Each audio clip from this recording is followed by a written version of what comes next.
true love na matagal nang hinahanap-hanap ni Cindy ay natagpuan sa Diyos.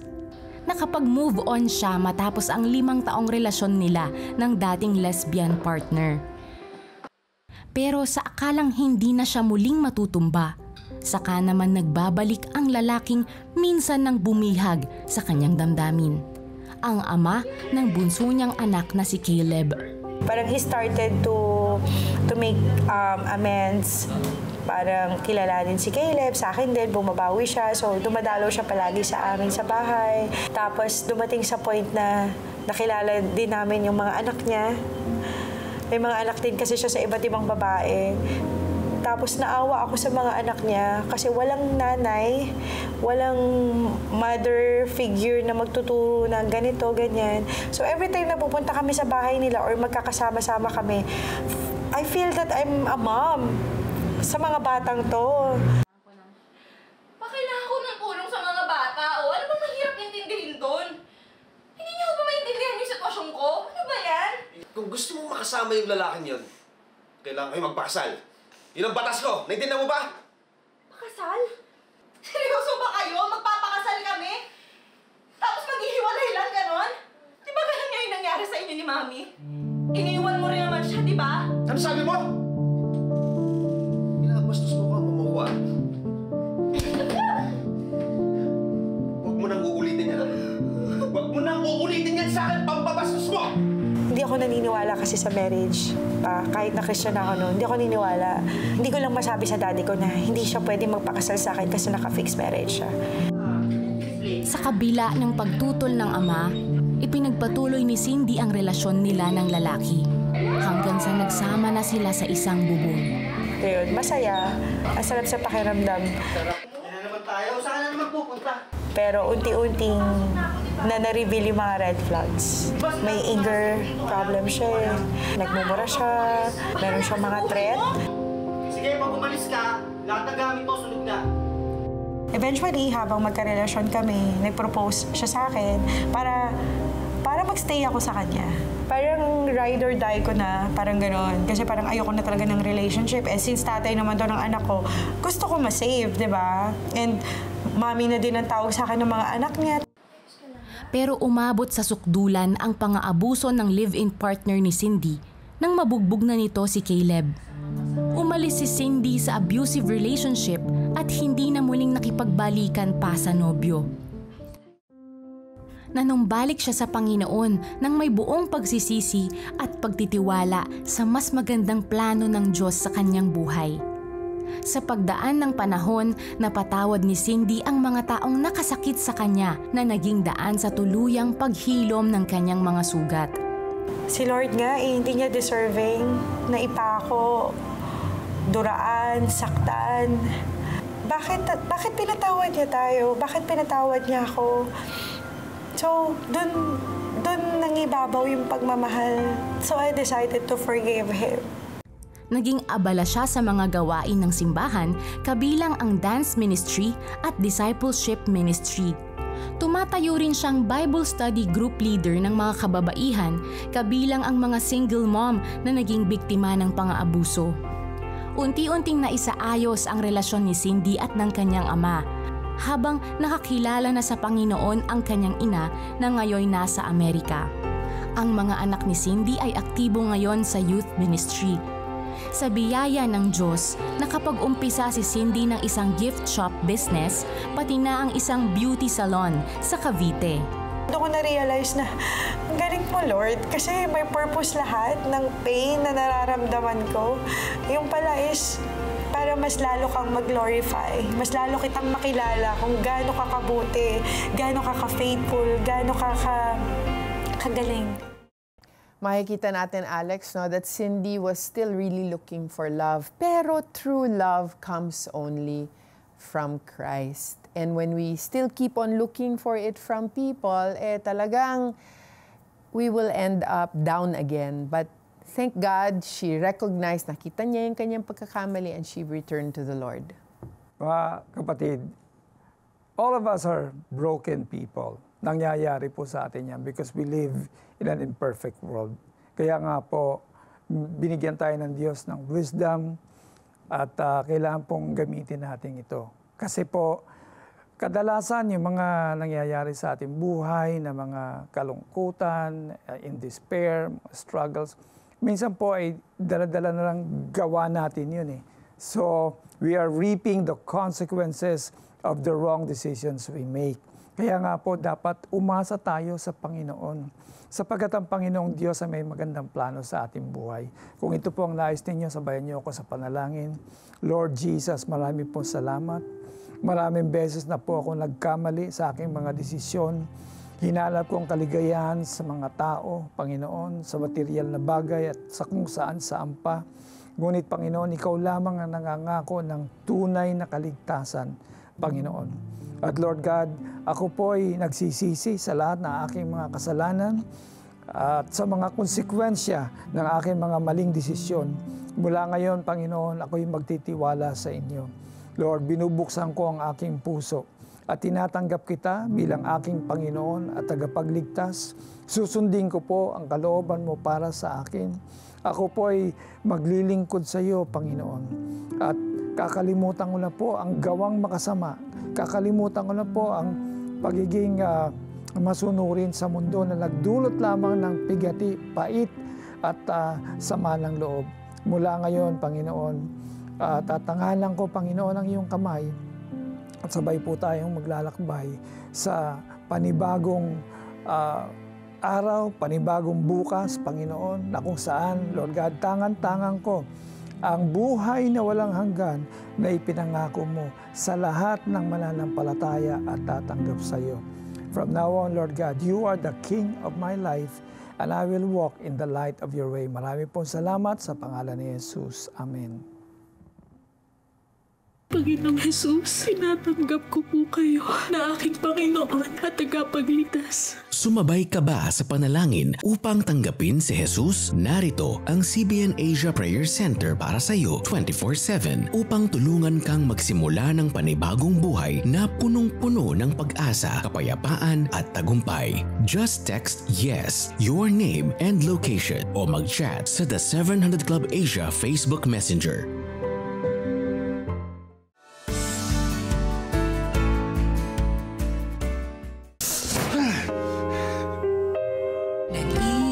Maghihintay pa rin ako, Lord. I'm Nolo Lopez. I'm Jasmine, and this is my story.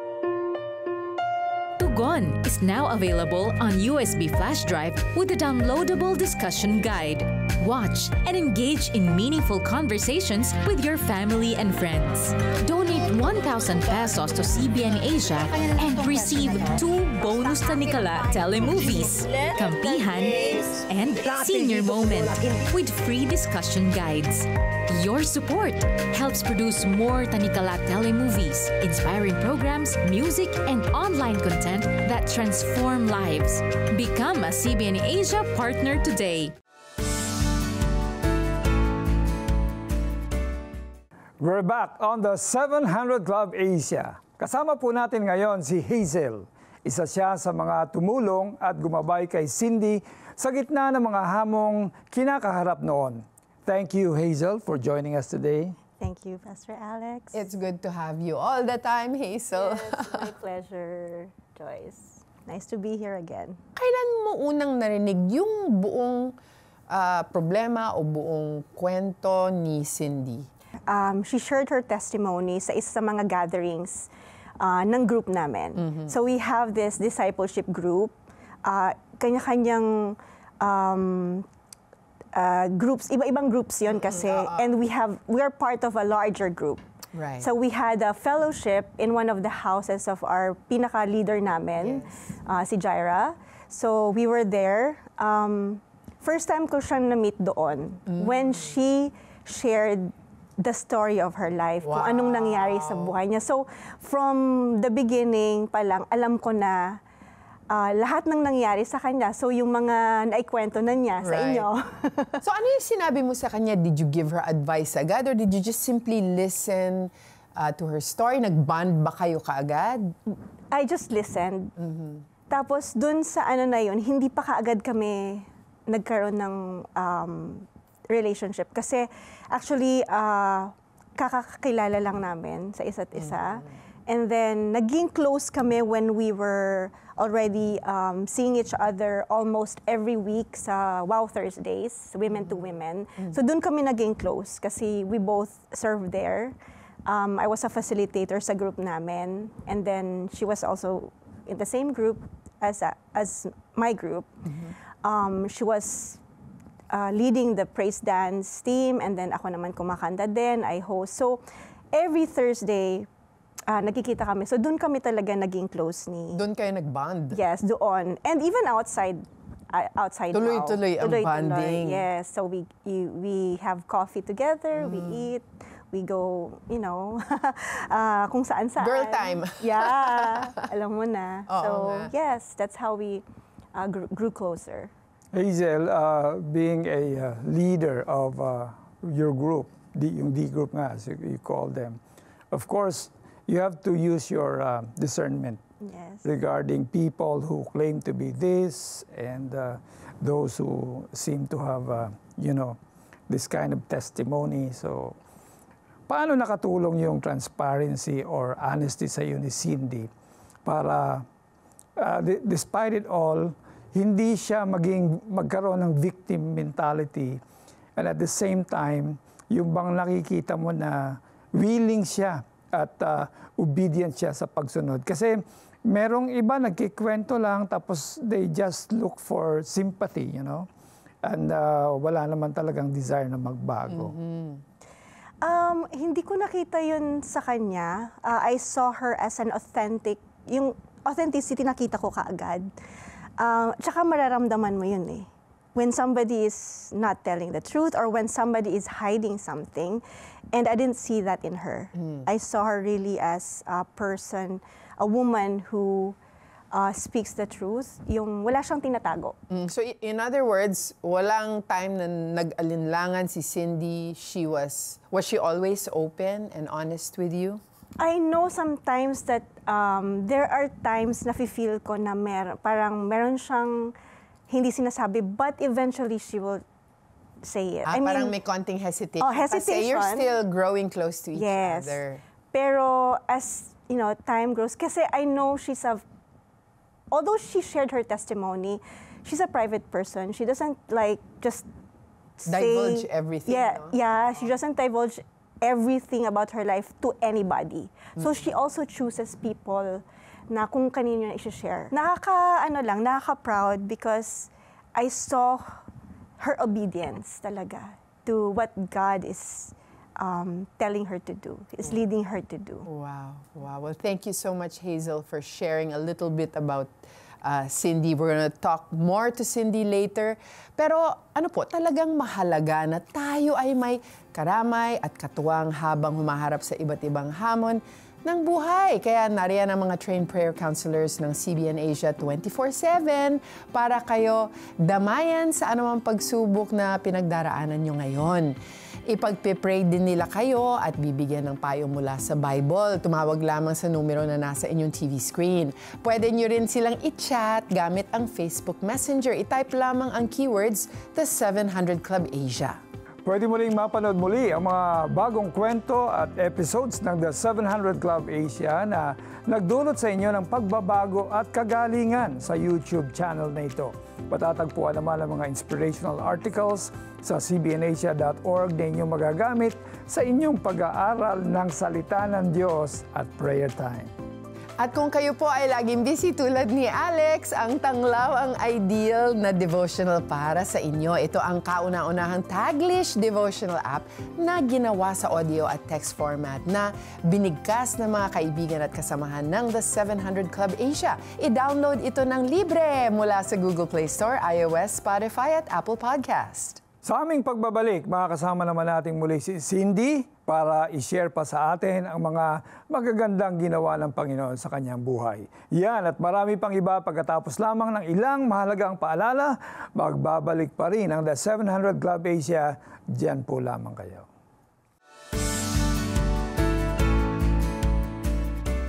Ano nga pala lulutuin ko mamaya? Naku naman! Judith na naman! Diyos ko po!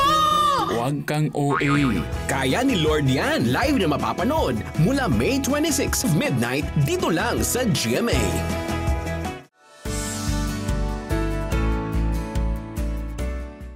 Kayo ay nanonood pa rin ng The 700 Club Asia. Kasama po nating muli ngayon si Cindy. Cindy, thank you. Welcome back. Thank you po, Pastor Alex. It's good to have you. It's Joyce. Okay, Cindy, balikan natin yung panahon na nandito na tayo sa punto nakipagbalikan ka sa ex-boyfriend mo na hindi mo inaasahan. Ano bang meron sa kanya at nagdesisyon ka ng muling pasukin o papasukin siya sa buhay mo kahit may anak siya sa iba't ibang babae? Nagkaroon ako ng heart to help them. Naawa po talaga ako na I felt like they need a mom. So, yun po yung naging desire ko.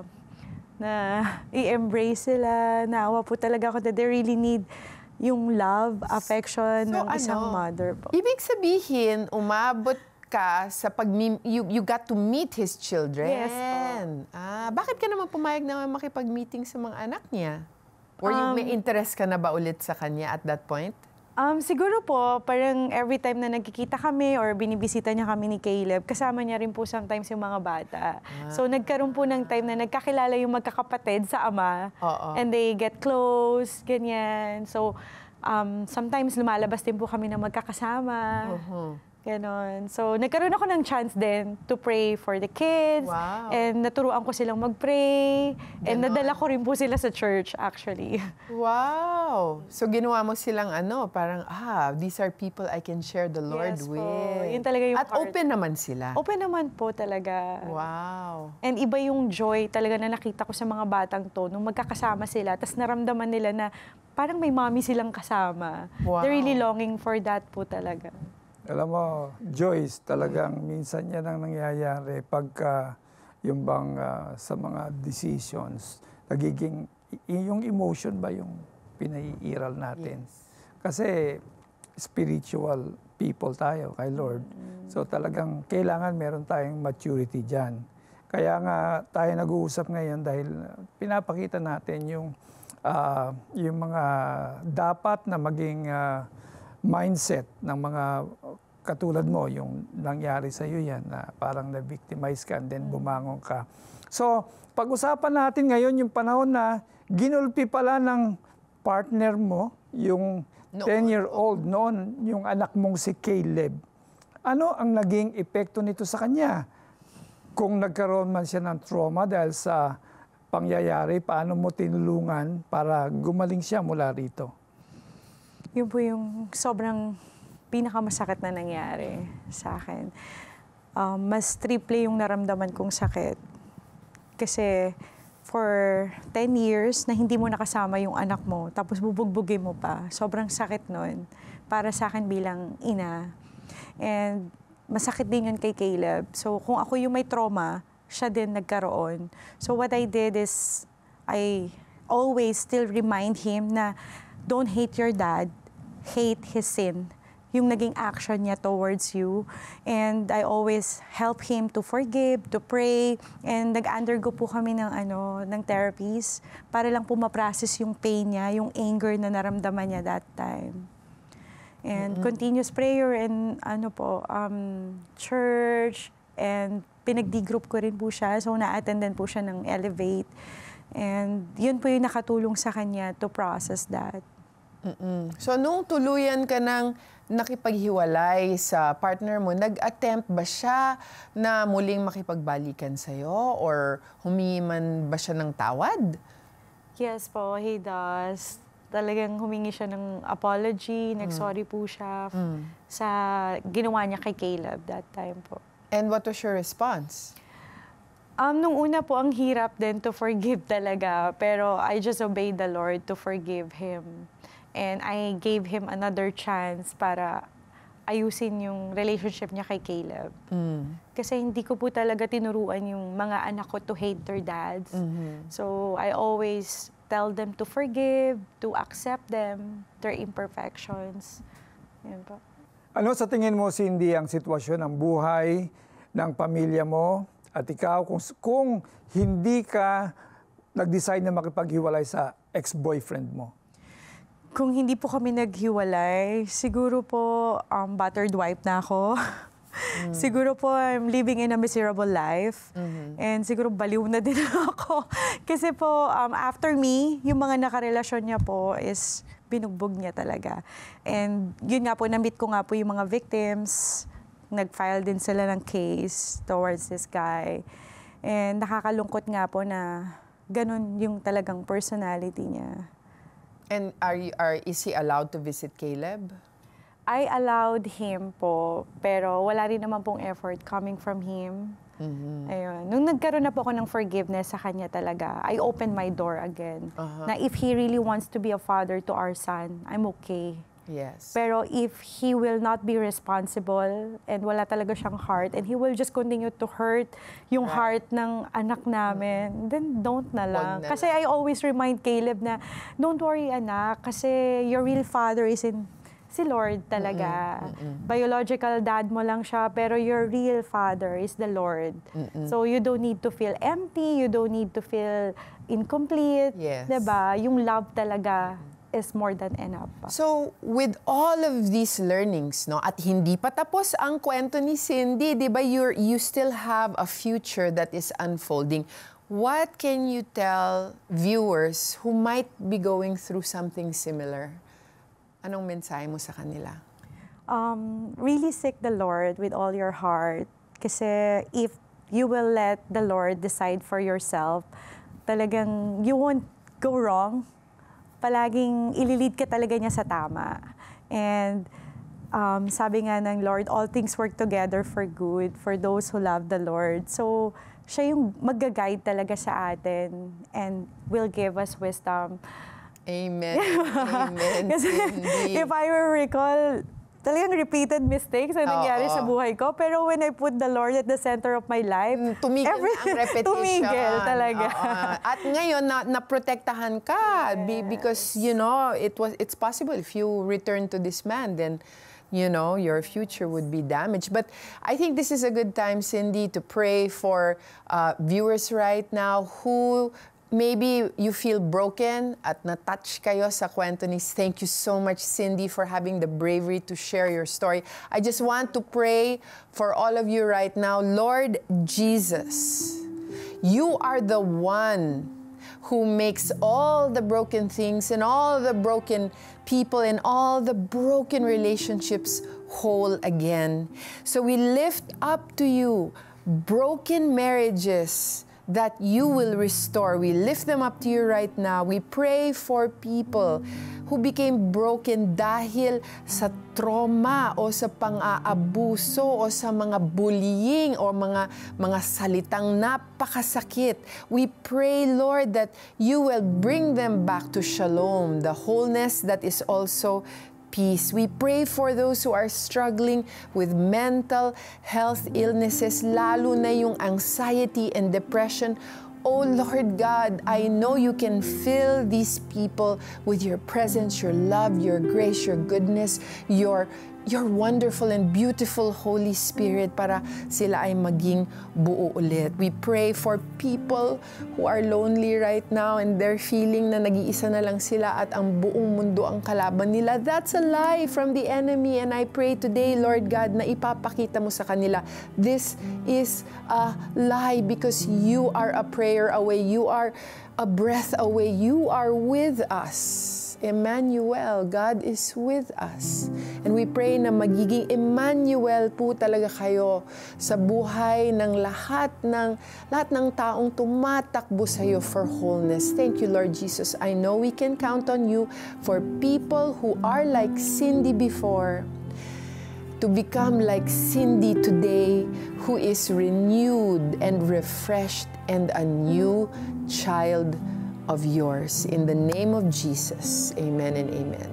Para naman sa mga pamilya, sa mga nanonood sa atin ngayon na nakakaranas din sila ng kaguluhan, conflict, mental, emotional battles mismo sa loob ng kanilang pamilya, in the name of Jesus and by the authority of the Lord Jesus Christ that He has given us believers, in the name of Jesus, I command that the attacks of the enemy will stop right now.